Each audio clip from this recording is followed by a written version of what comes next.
आप बोलेंगे वही सही है क्या? आपको राजा हरिश्चंद्र की औलाद है क्या? मुझे माफी चाहते हैं शब्द का इस्तेमाल करने के लिए। मैं आपका कोई अधिकार नहीं, हकीम साहब आपका कोई अधिकार नहीं है इस तरह से बदतमीजी करने का अधिकार नहीं, बिल्कुल नहीं। अगर वो बोल रहे हैं आप क्यों रोक रहे हो? जब मैं आपके पास आऊंगा मैं उनको आप ऐसे बीच में नहीं बोलेंगे।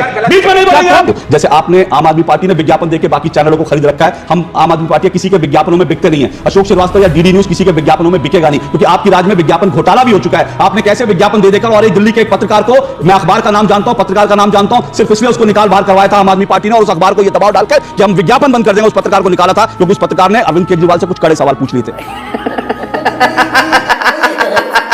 जय श्री राम दोस्तों, सभी का फिर से एक बार चैनल पर स्वागत है। दोस्तों, दिल्ली चुनाव आ रहे हैं और इसी को लेके सभी न्यूज चैनल पर डिबेट चल रहे हैं, लेकिन दिल्ली वाले गिरगिट जी और उनके चेले जहां भी जाते हैं वहां पे कुटाई खाते हैं। आज की डिबेट के अंदर भी अशोक श्रीवास्तव जी ने दिल्ली वाले गिरगिट जी के चमचे अखिल खान की अच्छी तरह से कुटाई की। आज की डिबेट वीडियो बहुत ही दिलचस्प होने वाली है, तो आपसे अनुरोध है कि वीडियो अच्छी लगे तो लाइक करना ना भूले। तो चलिए ज्यादा बातें ना करते हुए वीडियो शुरू करते हैं।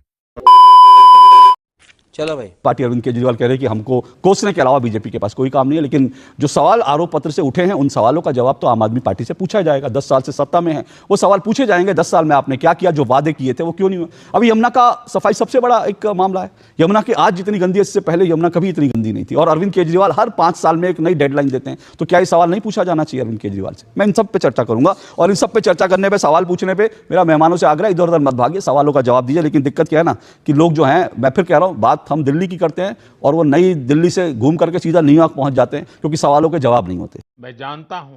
सिद्धार्थ यादव जी मेरे साथ जुड़े हैं, बीजेपी से अकील खान आम आदमी पार्टी समर्थक और राजनीतिक विश्लेषक है, मोहम्मद आसिफ कांग्रेस के नेता हैं, अनुराग वर्मा वरिष्ठ पत्रकार है। अनुराग वर्मा, मैं इससे पहले कि आगे बढ़ूं, आपको इस डिबेट में लाना जरूरी है।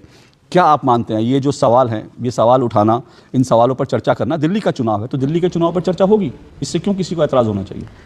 अशोक जी, एक बड़ी दुर्भाग्यपूर्ण चीज़ है कि भारतीय राजनीति में गंदगी पहले ही बहुत थी, कम नहीं थी, खूब गंदगी होती थी, और आम आदमी पार्टी ने राजनीति में आके राजनीति को और निचले स्तर पे जो हो सकता है, जो संभव है, वो वहां ले जाके पहुंचा दिया। किस आधार पे ये कह रहे हैं?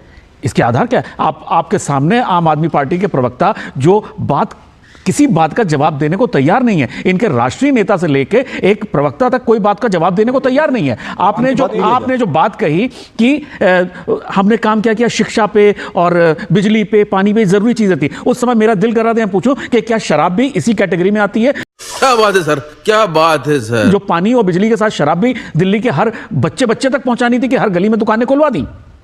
राजनीति में पोल्यूशन की अगर बात की जाए, पोल्यूशन की पहले से बहुत कम हो गई थी। पोल्यूशन सर 1+1 आप ही के टाइम में। आप बोलिए भैया, स्क्रीन पे एक मिनट आप, मेरा प्रोड्यूसर को निर्देश है, जब जो बोल रहा है उन्हीं को स्क्रीन पर रखें। अखिल साहब को दिखाएंगे, वो बीच में उछलने की कोशिश करेंगे।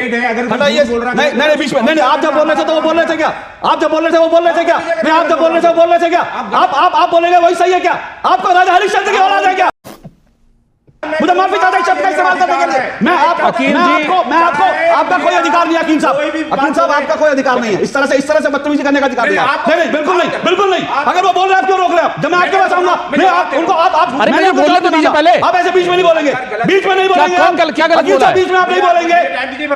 इनके बाद आप बोलिए ना, आप अपनी जब बात होती है तो आप लीडर की बात करने लगते हैं। अनुराग रुकिए, एक मिनट रुकिए। अकील साहब एक मिनट, मैंने आपको शुरू में बहुत टाइम दिया, अब भी आपको टाइम दूंगा, लेकिन अगर आप किसी के बीच में बोलेंगे तो वो बदतमीजी होगी।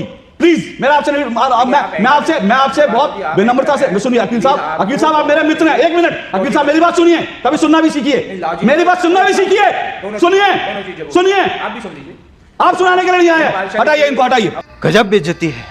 आपने अभी, मैं एक और आपको बता दूं, मेरे पास आधार एक आरटीआई है, और वो आरटीआई दिल्ली सरकार ने आरटीआई का जवाब दिया है। अभी ये जो अंबेडकर सम्मान योजना लागू जो आज घोषित की ना कि अंबेडकर सम्मान योजना हर साल 100 बच्चों को भेजेंगे, 50 बच्चों को भेजेंगे। अब ये आरटीआई, दिल्ली सरकार की आरटीआई ये कहती है कि ये योजना 2019 में भी शुरू की गई थी। 2019 की योजना को फिर से जो है नया मुलम्मा, और 2019 से लेकर अब तक कितने बच्चे भेजे? इनको 5 सालों में सिर्फ 5 बच्चे मिले हैं भेजने के लिए। क्या बात कर रहे हैं? और अब ये कहते हैं कि हर साल 100 बच्चे। तो सर आपकी इंटेंशन पे इसलिए शक होता है ना, बताइए आप, अब बोलिए आप जी।